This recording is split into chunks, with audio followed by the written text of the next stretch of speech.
একটি গ্রামের এক গরিব বুড়ো ব্যক্তি গ্রামের একটি গাছের নিচে প্রতিনিয়ত বসে থাকেন। তিনি খুবই দরিদ্র ছিলেন, তবে তার মনে কখনো দুঃখ ছিল না। প্রতিদিন সকালে তিনি নদীর তীরে হাঁটতে বের হতেন, আর মানুষের কাছে এসে হাসি মুখে বলতেন, ভগবান ভালো করবেন, একদিন সবকিছু ভালো হবে। প্রতিদিনের মতো ওই গাছের নিচে বসে আছে সেই বুড়ো ব্যক্তি।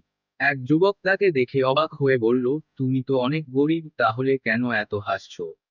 তোমার তো কিছুই নেই। বুড়ো মুচকি হেসে বললেন, আমার কিছু নেই বলে কি আমি দুঃখিত হব? আমার তো একটা হাসি আছে, সেটাই আমি সবাইকে দিতে চাই। যুবক তখন বলল, তুমি এত গরিব হয়ে কি করে হাসতে পারো? আমাদের তো অনেক কিছু থাকা সত্ত্বেও কোনোদিন আমি হাসি না। বুড়ো একটু থেমে বললেন, যে হাসি অন্যদের দিতে পারে, তার জীবনে কখনো দুঃখ আসে না। আর যাদের হাসি নেই, তাদের জীবনটাই দুঃখে পরিপূর্ণ। যুবক গভীরভাবে চিন্তা করে বলল, তোমার কথায় সত্যিই অনেক শক্তি আছে। আমি আজ থেকে হাসব। বুড়ো হেসে বললেন, তবে হাসি না থাকলে সুখও থাকবে না।